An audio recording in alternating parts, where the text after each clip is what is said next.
I cannot believe he said that to me. How am I supposed to get over this? How am I supposed to get past that? He knows this is a spot that hurts me and I'm sensitive about. So how could he say that?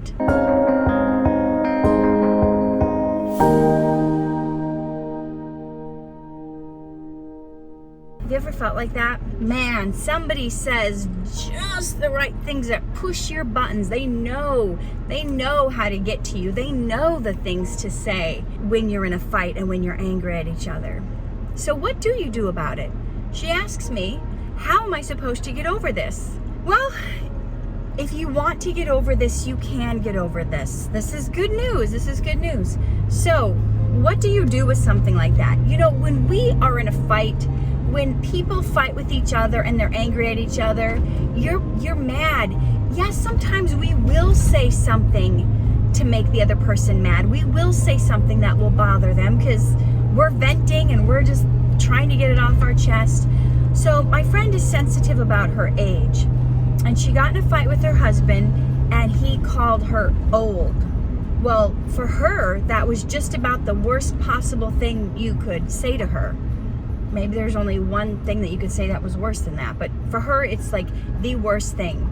So what do you do with something like that? Well, she lashed back. She you know, in some ways she restrained herself because there were a lot of mean things she could have said back, but she didn't. So that's number one, a great thing to do. Do not lash back at the person. Do not then try to tell them all the things that are wrong with them. Do not sink to their level. Do not start listing, yeah, but you're a loser, you're a bum, you can't keep a job, you're overweight, whatever you know is their weak parts. You're not a good dad, you're whatever it is. Do not fight fire with fire, as they say. Two wrongs don't make a right. You get it. Don't do that. First, I know, you're not gonna like this. But so first is don't do it back. Second, you have to do some self-examining. I know you want to say it's their fault, I blame them, they're the one that did it, I didn't do anything wrong, he's the one that said it to me. I know. But we have to examine why it hurts us so much, why we let it hurt us so much, and what can we do about it? Okay, so let's pick that apart. Start asking yourself, why did it hurt so much when he said this? Well, maybe, you know, you're gonna have to peel back the layers. You may have to ask yourself several questions. Why did it hurt so much? Well, maybe part of me underneath is scared that my husband is not going to find me attractive anymore. Maybe underneath there's something in the back of my head saying, oh my gosh, he's going to leave me for someone younger. Maybe it's I feel like I don't have value anymore after a certain age. Maybe, so just start asking yourself a series of questions. Why did I let this comment hurt me so bad?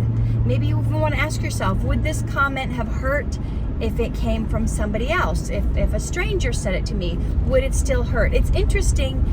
And you guys might want to sit down and journal about this. Ask yourself these questions and write down the answers because it's very insightful to know. If you guys want to know how to be more emotionally like even keeled and not let things bother you, it's important to pull back the layers and find out, why exactly does this bother me? Why did I let this get me so upset? What am I saying this says about me? What am I making his comments mean? Am I making him mean that he's going to leave me for someone else? What is it? So get down to that. That would be number 2, is get down to why you let it bother you.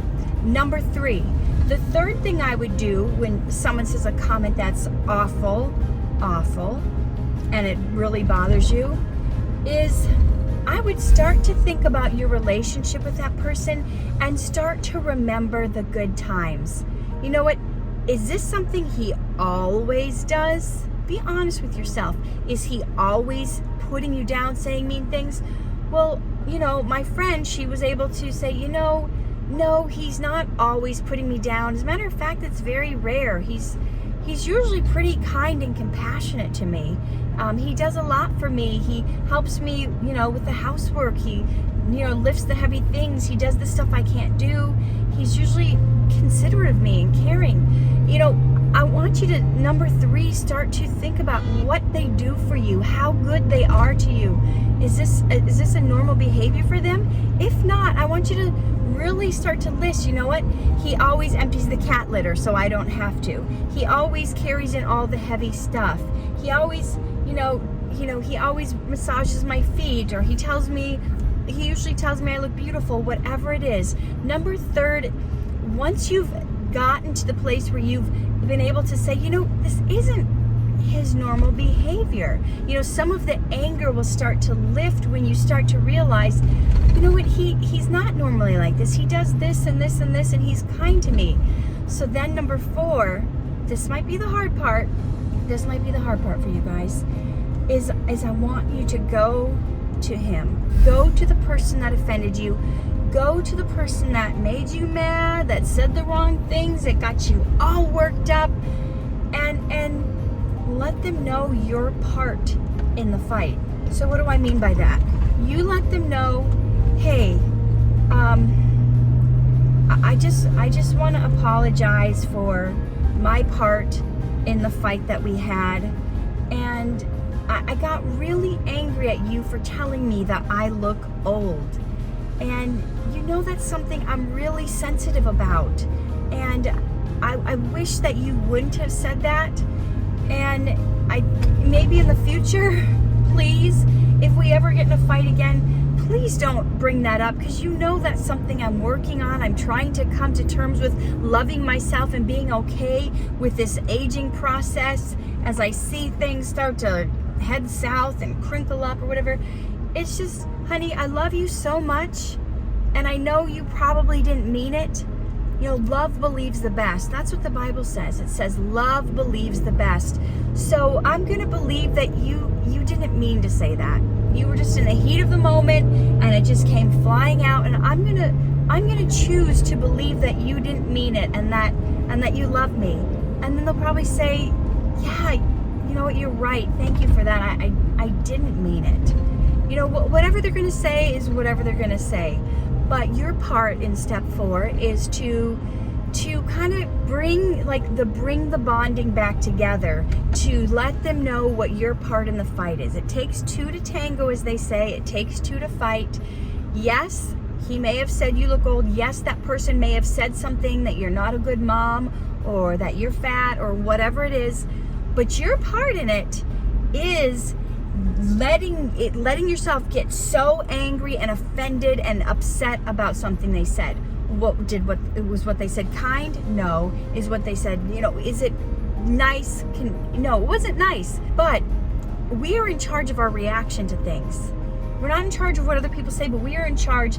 If you got mad, lashed back, started yelling at them, put a guilt trip on them, whatever it is, this is the time to kind of iron that out.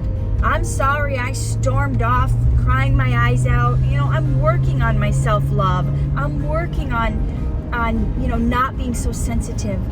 So, I would totally love and appreciate if in the future you didn't say it. And part of step 4, besides admitting your part in it, is forgiving them. Honey, I know you didn't mean that. I'm going to believe you didn't mean that. I'm sensitive, but I forgive you. I want to make this relationship work. I love you. I don't want us to fight anymore. And so I do forgive you for this. Okay? And then you forgive them and you let it go. And that's step 5, is really letting it go. Not chewing on it, not thinking about it all week, not going, I can't believe he said I look old. After you've admitted your part in step 4 and 5, step 5, you've let it go. For real, let it go. For real, let it go. Okay? That means you're not thinking about it all week. You're not carrying it around. You're not hating yourself in the mirror. Oh my God, he was right. None of that. None of that self-pity. That self-pity cannot be part of step 5. It cannot be part of getting back your bond and recovering after somebody says something. So, Step 5, this is indefinite. This is you forgive them indefinitely. It's not next time you get in a fight, you bring up, but you said I looked old 3 weeks ago. No, there's none of that. You cannot do that. Once you forgive them, that means you forget about that offense. Just like love believes the best, I think it's 1 Corinthians chapter 13, the scripture says, love keeps no record of wrongs done to it. You keep no record. You don't have a tally. You don't have all these things written down. You don't have them locked into your mind. On July 9th, 2021, you told me I looked old. And on September 15th, 2020, you told me I had bags under my eyes. And you do not keep track. Love keeps no track of wrongs done to it. Do you love them? Yes. Have you forgiven them? Yes. Then there is no record. The record has been, is it expunged? Is that the criminal term? The record has been expunged. You have no record of wrongs done to it. That's what God does for us. When he says he forgives us as far as the east is from the west. God forgives us, and he throws our sins into the sea of forgetfulness. It's a sea. What is sea full of? It's full of salt. What does salt do? It dries everything up. There's nothing left of it. There's no moisture left in it. There's nothing left in it to keep it alive, to keep that sin alive, to keep it going. So step 5 is our part to do everything within our ability. And honestly, this is where God comes in, because you can't do step 5 without God. You can't forgive and forget without God. It's going to be too hard to do it on your own strength. So you're going to have to cry out to God, help me forget this. Help me not to think about it anymore. Help me not to bring it up anymore.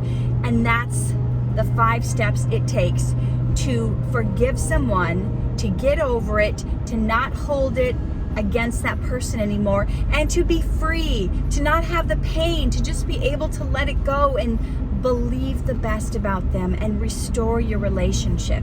So try it. Let me know how it goes. Leave me a comment on how that works for you. With those 5 steps, that should help you repair your relationships when things have been done and said to you that were wrong. Okay, guys, take care. Live true, love hard, and shine bright. Hey there, it is Katherine Norland. I hope you enjoyed that video. And if you did, please hit the like button and subscribe to my channel. And if you guys think that this video would bless somebody else or that they need to hear it, please hit the share button. And there's a little bell button too, where you can be notified whenever I have a video that comes out so you don't miss a thing. I appreciate you guys. Remember, always live true, love hard, shine bright, and I will see you in the next video.